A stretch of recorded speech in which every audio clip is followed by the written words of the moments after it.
The fun thing is, I like coffee and I like geography. So, what mad person decided to put them together? Well, Kate did, of course. I'm Sean Ferry from Track Culture, and you're listening to the Coffee and Geography podcast. Grab yourself a brew, enjoy the listen, and just have a generally good time. And if you don't, try again. Thanks very much. Hello everybody, welcome back to the Coffee and Geography podcast.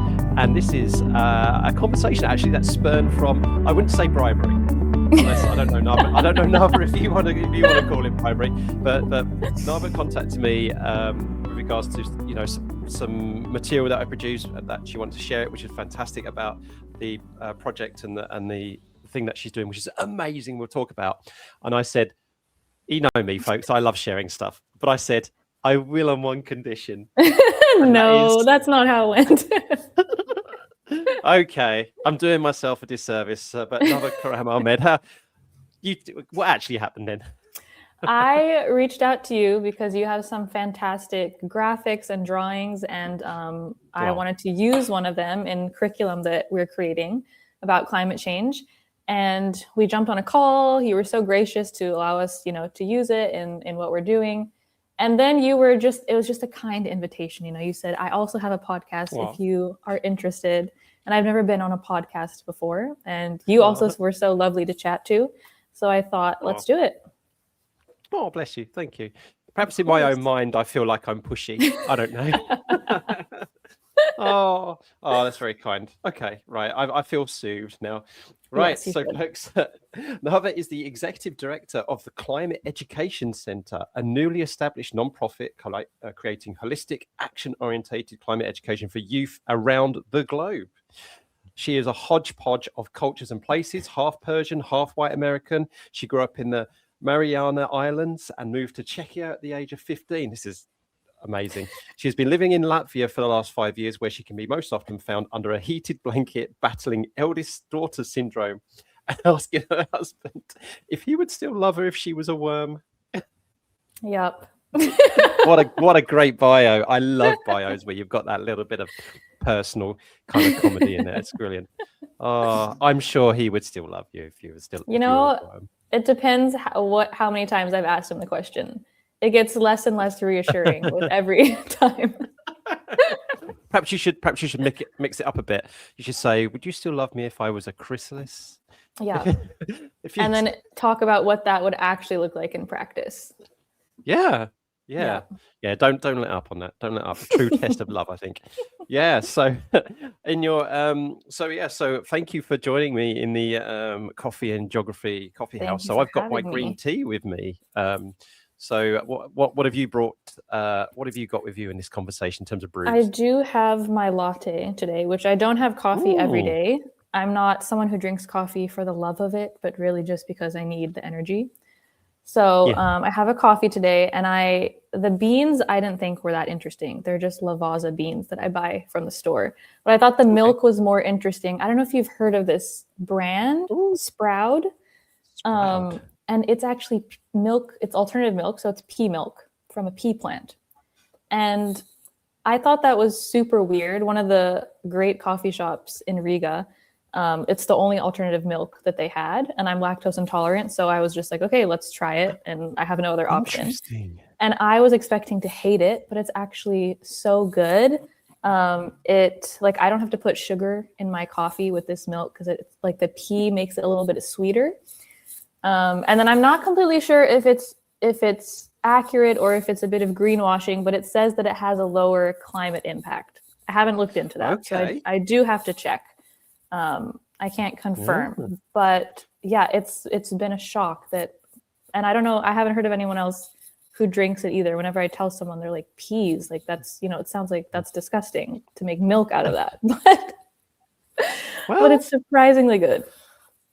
So okay, right. So there you go, listeners. That's the first for the Coffee and Geography podcast, folks. We've got coffees, we've got teas. We've got other kind of brews, but for milk or milk alternatives, that's great. We're diversifying. Yeah.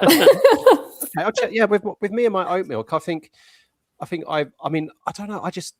I'm not lactose intolerant, but I've done it for both the environmental reasons and also just the really mostly. And I've turned to oat milk, and we get oat milk in the bottle from our milk. Oh, interesting. So okay. yeah, or through refill bottles.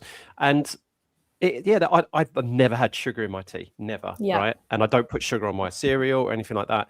But yeah, it's kind of like that natural sweetness of it. And I haven't really, I must admit, I haven't really looked into whether they add extra sugar and stuff like that. But yeah, the natural sugars. Yeah. Okay. Right. So at risk of going off on milk and milk alternatives, so you have such a fascinating geographical journey through your life. It's a bit much. It's a bit too much moving around, and I'm trying to slow it all down right now.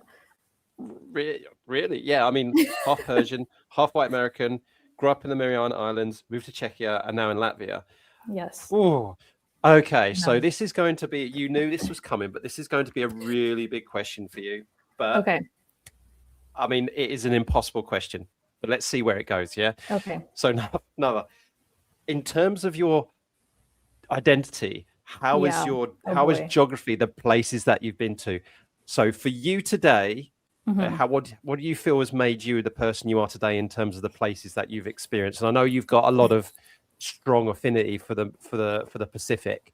Yes. And I know that's a very strong part of your identity, so you may want to start with that. But you know, from wherever you've been, who are you today? Yeah, no, I do think that I was born and raised in the Mariana Islands. Most people haven't heard of it, but people have heard of the Marianas Trench. And so I'm from the group of islands that is right by that trench.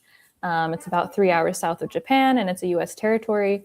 And that definitely is, when I look at kind of the priorities that I have today, the things that are important to me, also thinking about, starting to raise kids, the kind of childhood I want my kids to have is the kind of childhood that I had, just surrounded by nature and things like that.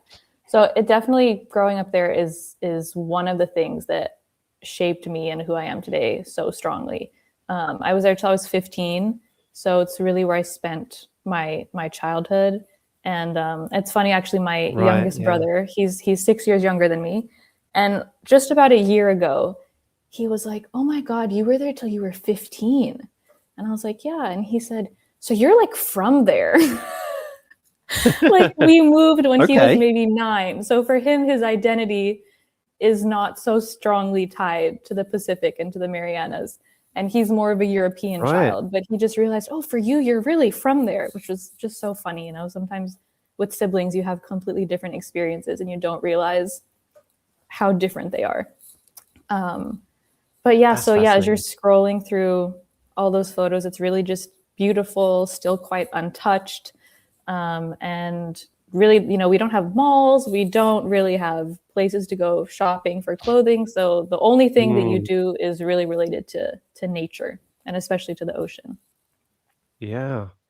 It looks very idyllic. It looks, I mean, from someone, I guess from my perspective, who's only ever lived in the United Kingdom, the east of England, and, kind of towards London, this looks like your quintessential stereotypical paradise. Exactly. Yeah. And it is white sand beaches and clear water and snorkeling.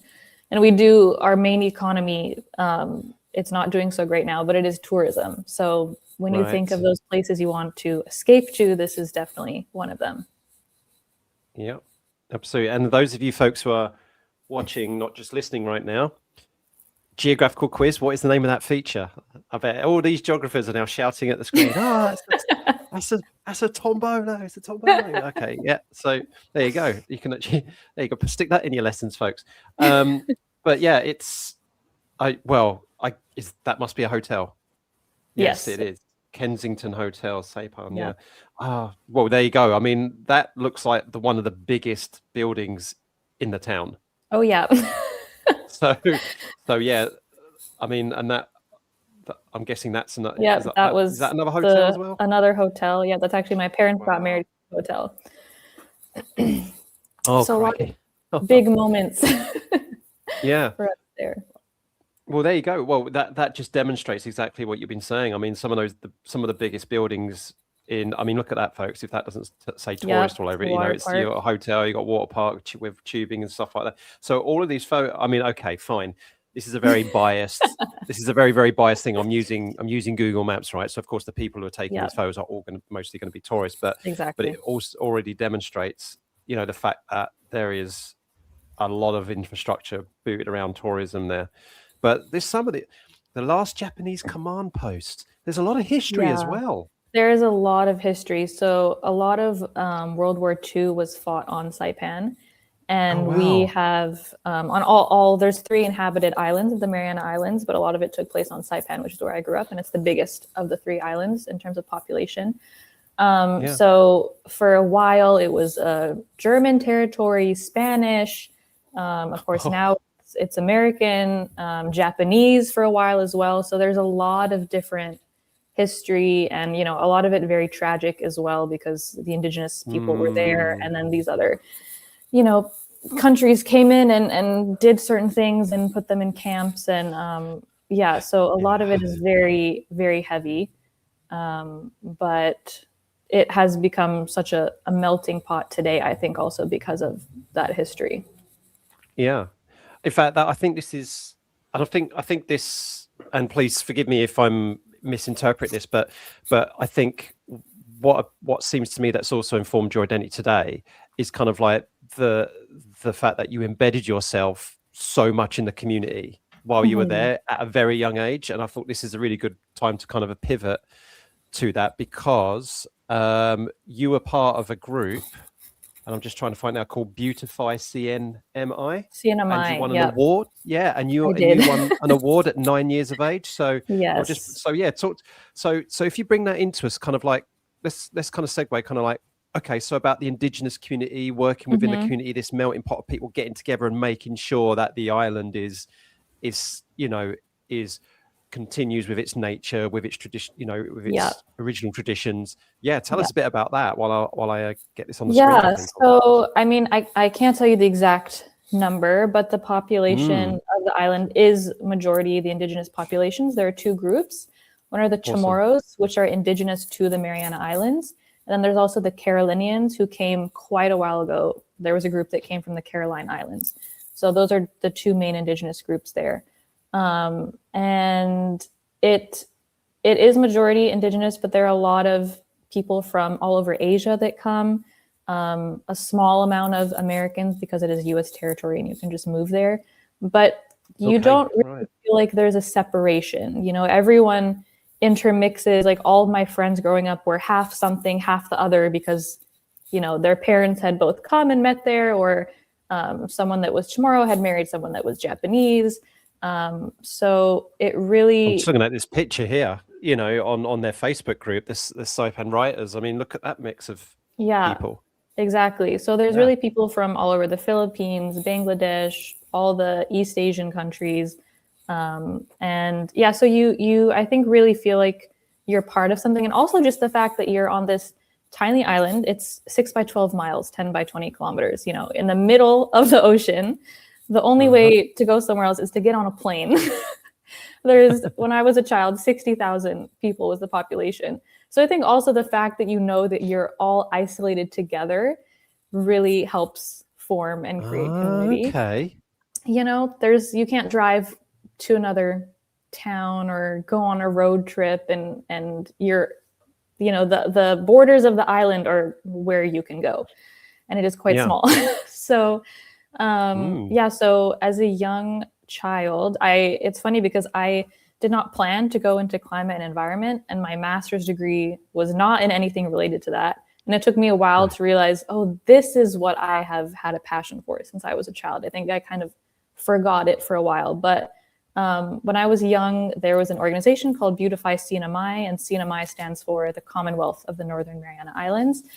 And they organized a lot of different environmental efforts, cleanups and picking up trash on the beach, and kind of restoring some areas and buildings and things like that.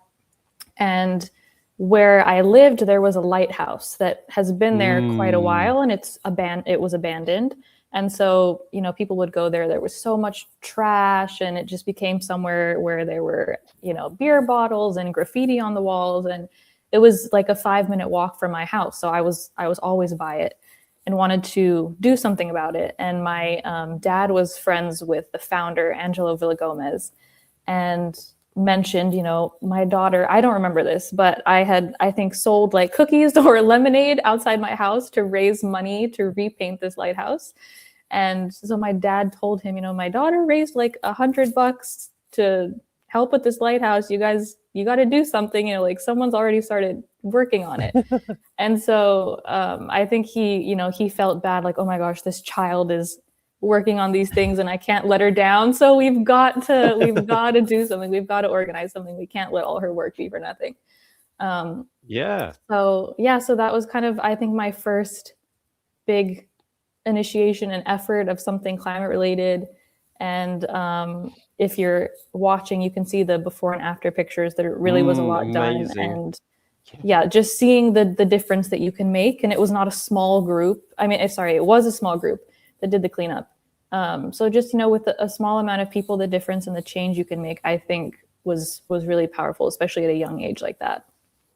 Yeah.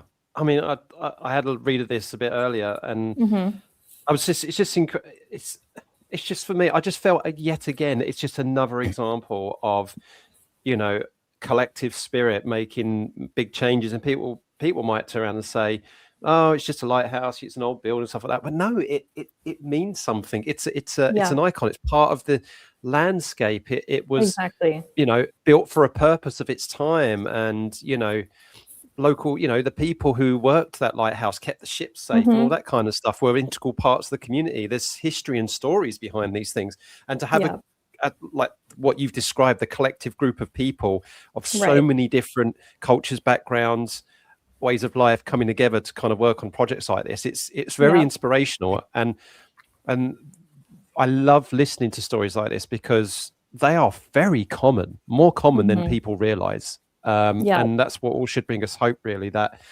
and you know, not just hope that these things are happening, but hopefully motivation, inspiration that we can do something similar ourselves in our own neighborhoods. Exactly.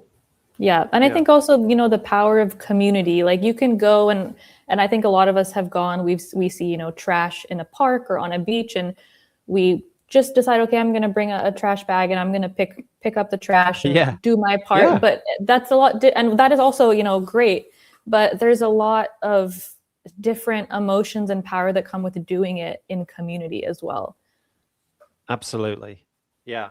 And which is why I kind of like, when we had our initial chat beforehand, you know, more business-like, if you like, I think I remember saying to you at that point there, you know, that it's so great that to have these discussions where everything is connecting together, and because this community can be on the ground in person at a location, you know, like here, or it could be, you know, thanks to technology, you know, a global community connected by a same common cause. And the work that I do, you know, with climate ambassadors and climate research and climate education, but then we're also working in connecting people with similar aims. It's just been so uplifting. And in despite the fact that everything is just, you know, seems to be falling apart and running away, it gives me hope that we've got this adaptation and resilience in us that we're going to get through this, you know, no matter how bad it gets. I was just actually kind of along that vein. Our organization, we were just accepted to be part of the European Climate Pact a few months ago, and I just got back. Congratulations. Thank you. I just got back from the annual event that was in Brussels, and on one of the panels, someone was saying, you know, that, and it helped frame it a lot for me, because a lot of times we feel like, is the world just going to end in a dumpster fire? Is anything that we're doing going to make a difference? It seems so insurmountable so much of the time.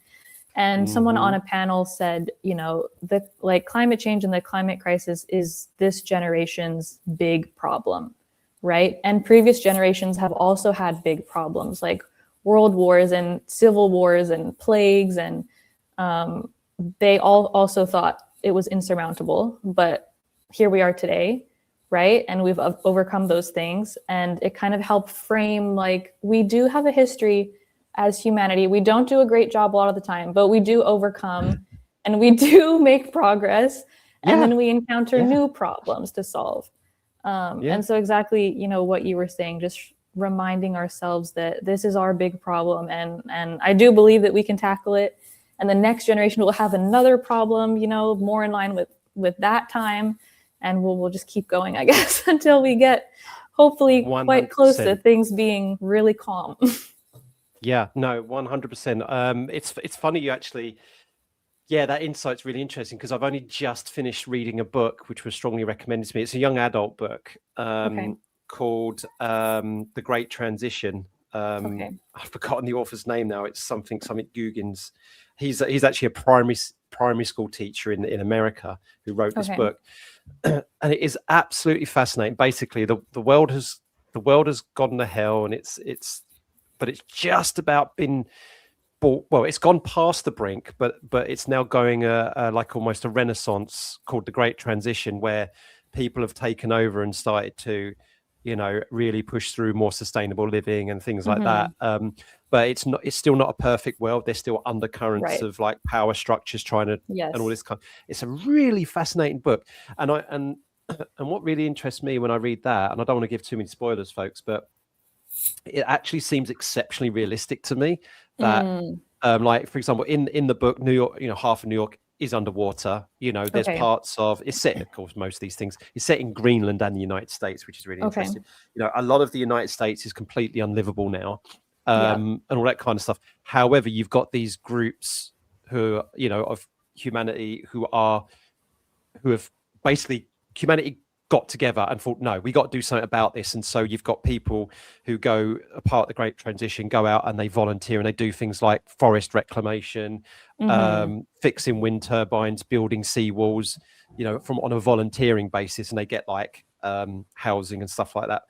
And I just thinking that's probably still sounds a bit dark. It's not a dystopia. It's it could happen is the thing, right? Yeah. Climate literature either seems to be a utopian ending, we fixed it, yay, or a dystopian future where everything's gone. This book really walks the middle very, very well. It's like it's neither a utopia or a dystopia, and I just feel it gives me hope that there's life after this. Right. That even if we do kind of end in a disaster, that it doesn't at the same time mean that we could come back from those things as well. Right. Exactly. Yeah. So, and that's what we've got to fight for. We've got to fight for the chance for everybody to be there. Right. After the worst has happened. Yeah. That's it. You know, and that does sound interesting. I'm gonna look this book up after after we finish. Yeah. I mean, I've only like last night. I just finished the last chapter last night. Yeah. Right. So, again, naturally pivoting then. So you were talking about. So congratulations on getting part of that EU Climate Action Pact. That's absolutely fantastic. And this is the reason why, because of something that you're leading at the Climate Education Centre. And this is a perfect time now to let everybody know what this is, because this is absolutely fabulous. And this was the reason why you contacted me in the first place. So talk us about the Climate Education Centre. Of course. So it was founded about 1.5 years ago now. And actually my mom and I co-founded it together. So I had finished my master's. I, for a couple of years, was doing some work, some related more to human rights, some related more to climate, but none of them were very stable jobs, or they were kind of internships that it didn't seem like there was an opportunity to really have something long-term in that area. And at the same time, my mom, she has done a lot. She and my dad founded a Montessori school. They love to remind me that it was for me, because they weren't happy with the education options when I was, like 1 year old. And so they founded a Montessori school on the island, which is actually still running, even though they've stepped away from it. And then, so for a while, she was the principal of that school. Of course, both my parents were on the board of that. And then when we moved to the Czech Republic, she started teaching.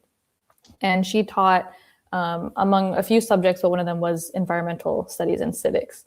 But she had decided during COVID to retire from teaching but she was like, I'm too young to fully retire. And she's like me, we just go like crazy and bored out of our minds when we have nothing to do. We're not the stay at home, retire kind of people. So we kind of were both in these transition periods and both figuring out what to do. And one day actually she messaged me and she said, Nava, like I just had an epiphany. I was on a plane and I was really kind of in this, I guess, kind of like a meditative space where you're, like asking the universe for guidance and what to do. And she said, all of a sudden I just had this idea. You want to work in the climate and environment space. I still want to stay in education. Why don't we create curriculum? And I actually was not so psyched about it when she first brought it up, because education was never a space that I really wanted to work in or found interesting for me. So I was, my poor mom, I was kind of like, oh, we can talk about it, let's see. It didn't spark anything right away. But as we continued talking about it, we both realized, one, that it did sound interesting, but two, there was also a big gap, because a lot of climate education that exists right now is only focused on the science, which is of course important. Yes. But we also need to incorporate so many other things, things like indigenous ways of knowing that have been around thousands of years, that so many of those practices are solutions to issues that we have today and need to be valued on an equal level that we value science. Also, when she was teaching her environmental studies class, she said, just so many young people are so depressed about this and they have no hope. So we wanted to create something where we were, giving kind of, you were talking about this, like giving stories of positive things that are happening and things that we are doing right, instead of just, oh, we're continually, encountering all these disasters. So that is how it came to be. And we're now at the end of developing our first module, which is centered on climate justice. And as well, we wanted to create something that wasn't kind of the education system is in dire need of reform. So we didn't want to create kind of and everyone I think that works in education knows, but it's so hard to change something that has been one way for so long. So it's not kind of a textbook style. It's, got activities, it's got projects. We wanted to incorporate like music and art and film. So I'm sure we'll have to make changes and continue to improve it. But we really just wanted to do it the way that it's needed and try not to conform with how education exists right now. It's a breath of fresh air, and like what you said, like what we were saying earlier, it is an example of the desire as well as a shift towards what is needed. So examples that come to mind, for instance, are the Morecambe Bay curriculum here in the United Kingdom, which is a lot more place-based, which local schools in that area are signing up to, and it's all about community and sustainability and things like that. But it still has to it still has to map itself to the national curriculum. And that we know is a bit of a barrier. And then we've just had the curriculum assessment review here in England and Wales, this is I wouldn't say it's a controversial opinion. People who know me know I speak my mind, and I have very high expectations of things like the Department for Education. But whereas there is lots of mention of climate change in there, lots of mention of being a bit more specific about having a more broader view of it. For me, it was still inadequate of what's needed, because everything you just described, what you're trying to achieve with this, is, in my opinion, the absolute minimum that climate education should be. And that was completely missing from the curriculum assessment review. I don't think it went far enough. And I'm always the kind of person who unless they rewrite the national curriculum completely to be climate literate in exactly the way people like me, myself and you, and the vast majority of people listening to this probably want, I'm always going to say it's inadequate because it underpins everything. It's intersectional. It's climate change for me is the Earth having a fever. You know, it's a bit what James Lovelock's Gaia theory, the way he describes environmental degradation and climate change. You know, it's like the Earth having a fever and trying to, you know, make itself feel better. And so unless you enable us to understand what's going on through a climate literate lens, everything else that you're trying to learn is not going to be impactful, or is not going to be sustainable in itself, because the Earth is sick. Right. So and as I say, and the fact that you've got things like to do with art, with music, we'll come back to music later. Don't make me think you're going to get away with that. Just a little tease for everyone else. But yeah, the fact that you said, you know, art and music and stuff like that, and it doesn't have to be depressing. We're not talking about, folks, like every art lesson has got to be, you know, a climate version of the Scream or whatever it's called. You know, every music climate lesson has got to be like some dark and dank, like scary music. And stuff. No, in fact, art could be a celebration of what we can do. It could be an expression of emotion that we're all keeping inside and trapping outside of ourselves. You know, music could be a similar way of that. DT, you know, the engineering that can engineer the next solution or to enhance an existing solution. You know, it could be joyful. And I've just got it up on the screen here. You know, you've got your values of justice, empathy, and interconnection. You know, what your youth series and this curriculum kind of offers, and for me, it's a no-brainer. So what are your hopes now going forward with this? So I've been, you know, you've got folks like me who are aware of this, trying to push it and share it. So what's your I mean, you could be very ambitious in what you say now, but what would be your ideal situation going forward that this is influencing policy, education decisions, or getting into maybe international schools with their curriculum? I mean, what do you think? I think, you know, it's like you're saying, you can have a lot of ambition, and that's one hand, and the other hand is also what's realistic and possible at this point, and trying to merge those two things. And when we were in the beginning of starting this, just doing research and kind of networking and talking to people, something that I think about a lot that someone told us is, you can't be everything to everyone, right? And that was kind of what I was wanting. You want to create something that, for example, I'm from the Pacific, and, you know, as we know, that's one of the first places facing climate change, and really experiencing it so tragically. And I wanted to create something, for example, that could be in the schools on the island that I grew up in, and help, you know, raise awareness of, we see it happening, but sometimes there's a disconnect of, we have more and more typhoons and they're stronger and stronger, but what are the things that are all underlying that, and what can we do, and what do we need to be aware of? And also, how can we empower ourselves? You know, how can we make sure that as disasters do start to ramp up, that we are ready and we know what to do? And that is kind of what drives me to do it. You know, the most special thing for me would be to be able to contribute to those conversations and those improvements back home. But at the same time, you want, for example, our curriculum is for kids between 14 and 18, roughly.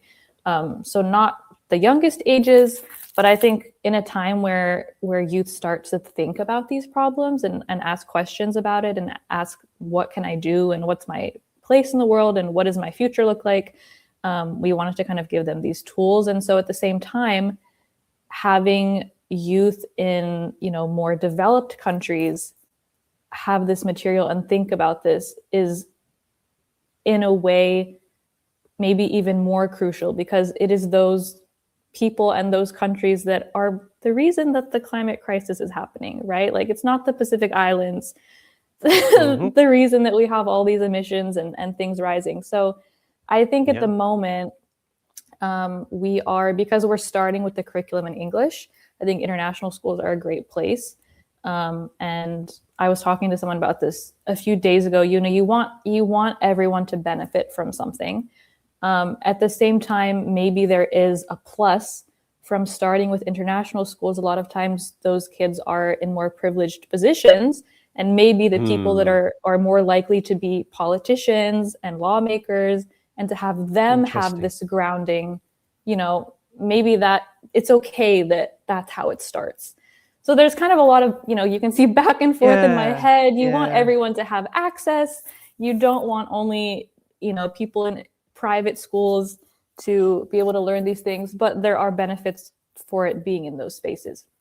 But yeah, those kind of institutions are disproportionately, in terms of the education sector, disproportionately contributors to the education sector's emissions, for instance. Yeah, and you're right, and I think even in my work here in the UK, even within UK society and with global North societies, there's inequality in terms of emissions and like that as well. So this also kind of like gets people to think about the injustices not just on a global scale, but even on a national or regional scale.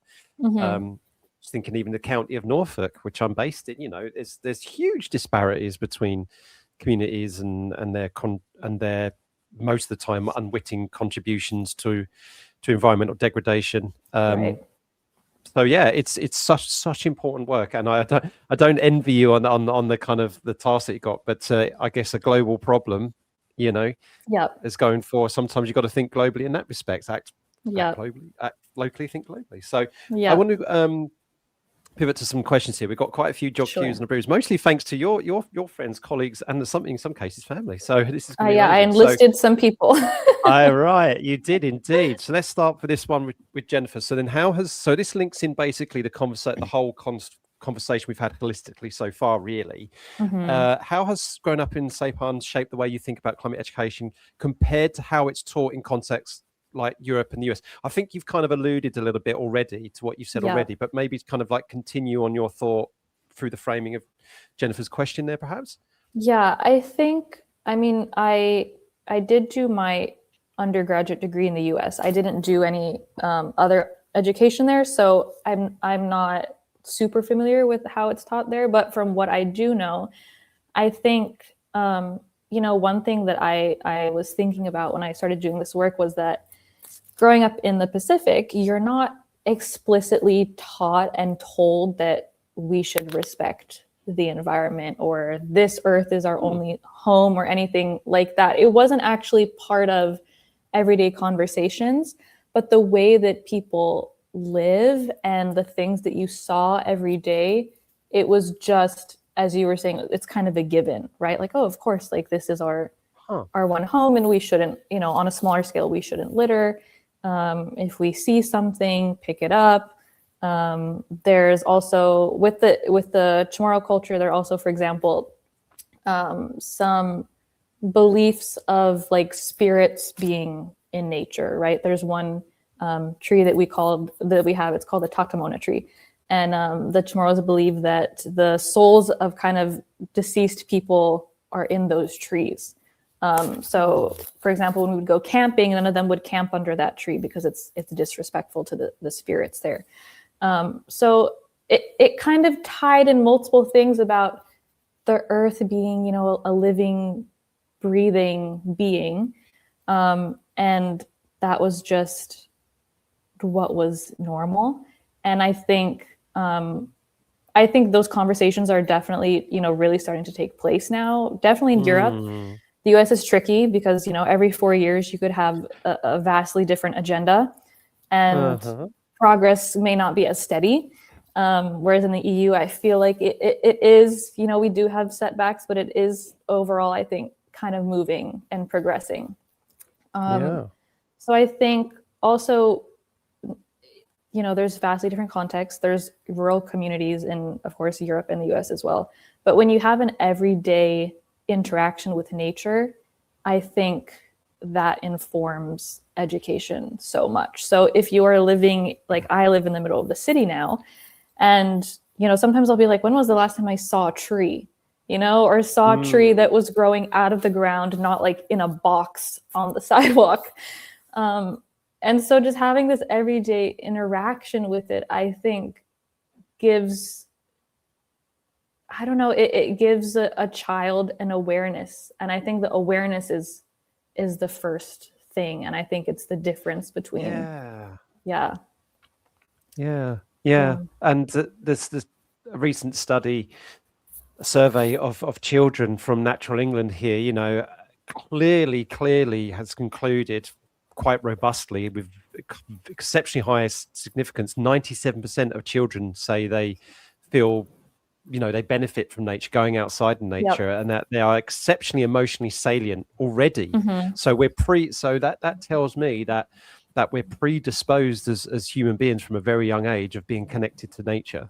And so that makes it so that's actually interesting. So rather than having it like explicitly in black and white on a curriculum policy or something like that, saying you will have so many hours of outdoor learning, blah blah blah blah blah, right, then more of a case of, you know, being a bit more open with regards to it should be a given that learning should take place in outdoors rather than being prescriptive.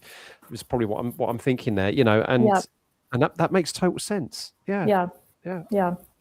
Okay, I'm going to move on. So the next question, you talked a little bit about, you know, obviously we don't want to go on this for too long because we could be here for another hour, but you know, we're already, you know, you mentioned the politics, you know, we got a lot of geopolitical conflicts taking stage in the news. And Lucas says, given this, how can climate change awareness still be fostered, especially with children? Well, I think kind of, you've already kind of mentioned a lot of this already, you know, like looking at solutions, community-based action and focusing on successes, but like being, I mean, rather than just saying climate change is happening, because you already said, like, even in the Pacific and in the Marianas, you were saying, well, they don't have it in black and white in the curriculum there. Right. So I mean, what's your opinion on this one? I think Lucas.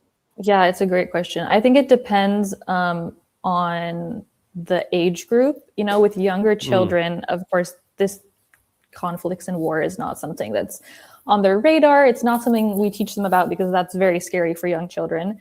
And they're still just rooted in their everyday lives. So, you know, climate change awareness, you mentioned earlier, you know, for example, the first way now when we start talking about it, you know, a picture of the earth with a little thermometer, and you teach them that the earth is sick and what small actions can we take to help the earth be healthier, because they're just grounded in their everyday lives. With older youth, let's say with teenagers or young adults, I think, you know, you mentioned in the beginning, I'm half Persian. A lot of the conflict that's happening now is very present for me. And I check the news, you know, I can't check it every day. It's just too much. But the few times a week that I look at it, that is the thing that's the headline, right? It's nothing about the climate and the environment. And I think for decent reason, you know, these are very scary times. And in the globalized world that we live in, these conflicts, even if they're just in one region, they have global effects. So we all, in a way, are affected by them. But I think tying it, and, you know, with this question, I'm kind of thinking we're talking about fostering this with children who are not in these areas of conflict, I think. But, you know, geopolitical conflicts with the environment, it's like a double-edged sword, because you have all the resources that it takes to, for example, create weapons and the emissions that you use with big ships or flying weapons across the globe, all these kinds of things. And then on destruction the other hand, of infrastructure. Which and then exactly, but on the other hand, you have the impact of it, right? Which is the destruction of infrastructure, of land, maybe more oil into the ocean. So I think with teenagers and young adults, you can really tie these two things together. You know, like you were saying, everything is interconnected. And at that age, we can talk about them and talk about what values are underneath the reason for geopolitical conflicts and climate change. A lot of them are the same, you know, like a lack of respect for each other, for human life, not seeing ourselves as part of one human family where everything affects someone else on the opposite side of the globe. And we should care about what their life looks like as much as we care about what our life looks like. So, of course, those are conversations that are with an older age. But these two things are very interconnected, even though maybe in the news they are presented as separate. And I just want to state absolutely now on the record for everybody that I have complete. I mean, I'm a very empathetic person, so I kind of feel these things sometimes really, really deeply. Even though I have the absolute privilege of at least at the moment, not being in a war zone, I just want to give my absolute thoughts and solidarity to everybody who's experiencing, all these things, the genocide in Palestine, the conflict in the Persian Peninsula and everything. So yes, and and of course, respect the fact that, thank you for asking that question, bearing in mind that it's very, very close to you, given your family connections. So we'll quickly do two more. So we'll quickly, this one is slightly kind of related, but this is more about the underlying spiritual principles. So Anis says, what are some of the underlying spiritual principles that can help foster a climate concern mindset in the younger generation? I think I kind of started talking about this, but well, first of all, when I think spiritual principles, for me, it's really a synonym for virtues, right? And moral principles. So really the main thing in terms of creating concern and care is this idea that we're all part of one human family, and I think I go back to that so much, because if we believe that, then we will care that, people in Kiribati are having to leave their ancestral homeland because the sea levels are rising. We will care that people are having to migrate, from all these different areas. We'll care that people live in a war zone. It extends beyond climate as well. But for me, that's like the main principle. And also kind of the idea, it's not a spiritual principle, but where we are born and where we grow up is completely random, right? And so recognizing that we don't have a right to a safe life more than someone else on the other side of the globe, on a small island, or in a rural African town. So it's I think just about recognizing that we're all one. And that is such a great way that you've put that, because a lot of people get their backs up and bristle when they hear things like, checking your privilege and all that kind of stuff. Yep.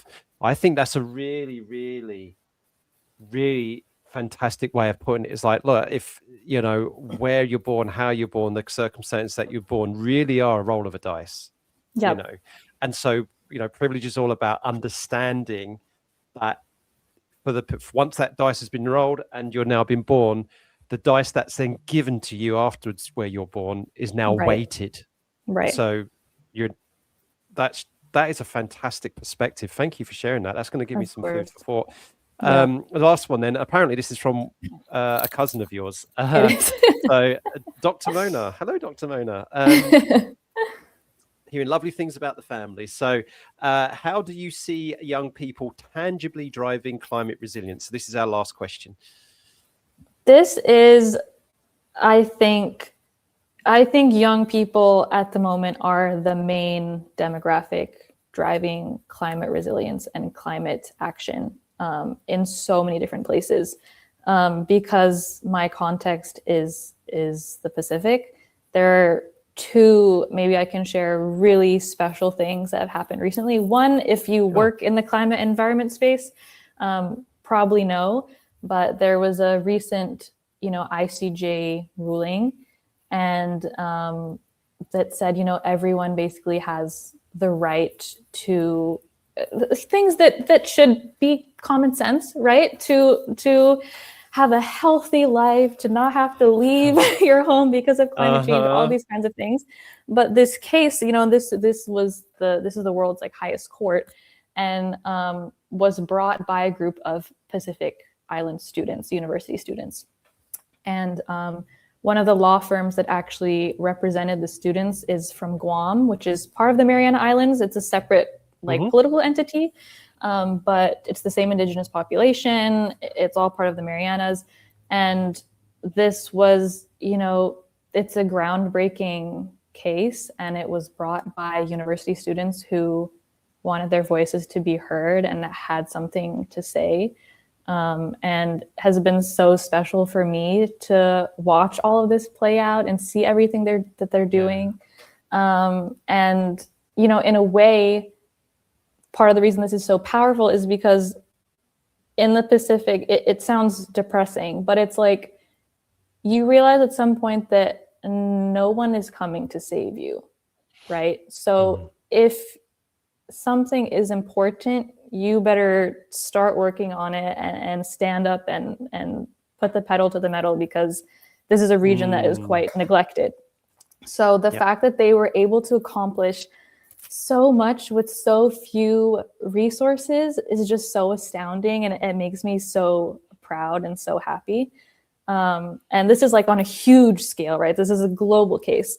Another example from the Pacific that I was just reading about is some students, and these students I believe are more high school age, in Hawaii, who also through the legal system brought up action in order to limit certain regulations related to transportation in order to reduce emissions and try. That was more a focus for Hawaii and the impacts that they are seeing there locally. But again, just a group of teenagers who saw in their everyday lives what was happening and decided that they wanted to do something, and then, you know, got support from other local organizations and through the court system got things passed. And also, of course, usually have other initiatives outside of that as well, not just helping get a law passed. So yeah, these are two things that are so special for me. But I think all over the world, when we look at a lot of climate action, so much of it is being driven by young people. And I think it's because we don't maybe have the bias of previous generations of thinking that things are, you know, when you only grow up kind of seeing things start to fall apart, that's your only context. And so I think that, and also just the reason that young people are going to be here longer, right? We've got maybe 80 or 60 years of life ahead of us as opposed to 20 or 30. So we will bear the brunt of the consequences, and we don't want to have to deal with that. And so it's so much, I think, can be more personal. But yeah, I think young people are doing an incredible job. They shouldn't have to be doing as much work as they are doing, but I think they're really, I'm so proud of everyone that's doing something like that. That's very well articulated. Yeah. And I've been increasingly mindful, especially since, well, my latter years of teaching high school and definitely now today, of being careful with my language, you know, around children, because not profanity or anything like that, but in terms of how I talk about climate change and say things about, you know, you young people, even saying, you know, you young people inspire me with all these things that I'm doing. It's like, but also caveating that with, you know, we need to do more. And I'm talking about my generation and above, need to be doing more to kind of make sure that you're enabled and you feel like this is all worth it, because this is not your fault.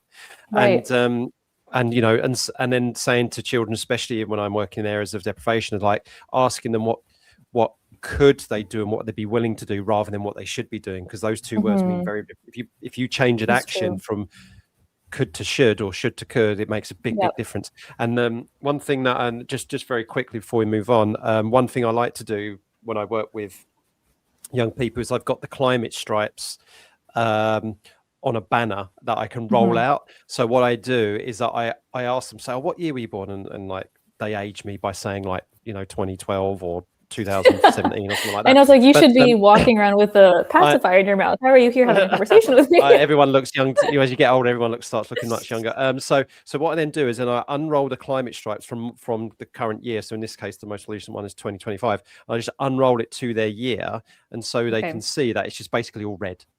And then that's the kind of saying, you know, this is all you've known. This is your world. Right. You know, you know, the 40-degree heat wave in the United Kingdom in 2022. That's normal. You know, that's normal for you, or is continually normal for you. Blah blah blah. Yeah. And then I unroll it further to like me. You know, born in the 1980s. I say, but the world wasn't always like this. Yeah. You know, and you can start seeing some blues and stuff like that. And then when I say, right, what about our grandparents? And then and then I think that helps them to contextualize that what they're living through is not normal. Right. And then how do they feel about that? So then we talk about, because they already feel something about climate change. Right. And so I use things like tools like the climate emotions wheel, and we try to identify that. And the best sessions I've done have been the ones when both the teachers or the parents are in the room as well. And then there's this intergenerational discussions, and it is, and people say, Kit, doing that kind of stuff, aren't you scaring the living daylights out of these kids? I'm like, actually, no, they're already feeling the emotions that they feel. What's the fear comes from the fact they don't understand or can't articulate it.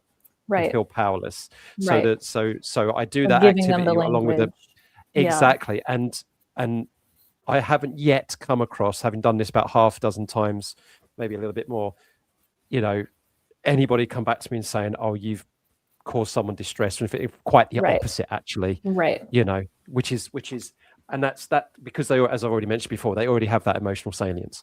So that's a super interesting activity. I'll we'll talk about it. I really love we'll talk about that. Like, oh, okay, we've got some more of this. Anyway, right. So there's what was two more things to do. One thing we'll be very. You've got a way of not being too detailed on this, right? So we'll bring it to the quick spilling of the beans, which is you actually went to the Berklee College of Music to pursue songwriting, and actually took a year off after high school to study music theory. Yeah. But this is not something that you want to do right now, but you still enjoy writing songs. Having a music career is always on the back of your mind as something you'd like to experience someday. So if you ever get that far, are you going to, can I be the first person who can get maybe like backstage VIP tickets to your first concert? We'll have you up on stage, you know, do a little dance together, like Zara Larsson style. Okay, you're on. So go on. All right, well, let's just spend a couple of minutes then. So if you were to have a music career, then you know, and I know you'd probably do like your climate messaging through that and stuff like that. I can see that all happen, stuff like that. But what kind of music style is it? Is it poppy? Is it jazz? Is it a little bit more? I think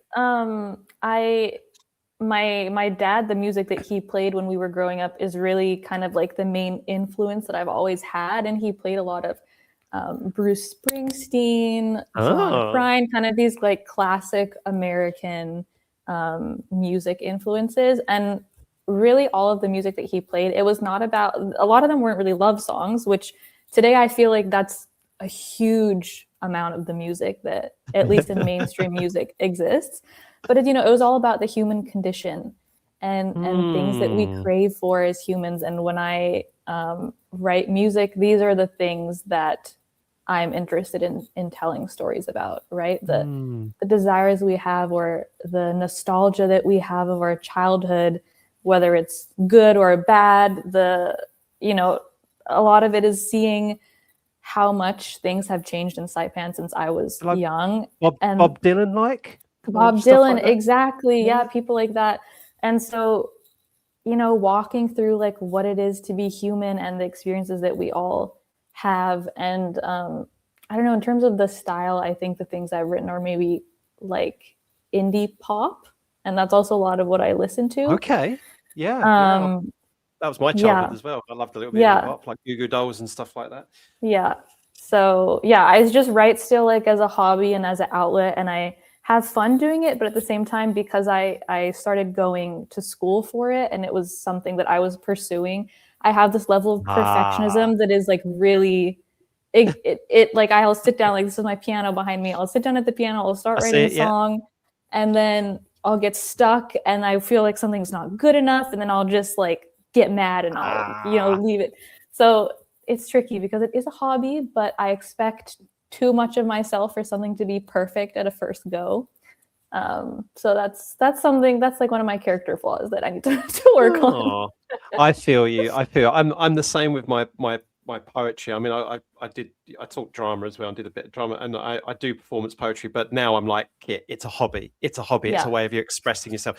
And I do a lot of my the kind of like teach meets, like small little snippets of that's cool. A traditional teach meet is usually, here's 5 minutes of what I do in the classroom, or something I found out, or a resource or something like that. Whereas me, I do poetry. So that's really cool. And I'm like, and I feel it. It's like, what are they going to like? It doesn't really quite say. Just do it, Kit. It's for fun. But it's so hard, isn't it? It's so hard to just go. It's like you want to create it for, like, for example, that the world would love it. But you're like, I'm writing this for myself. I send it to a few friends. Like, it doesn't have to be some Grammy award, Grammy winning material.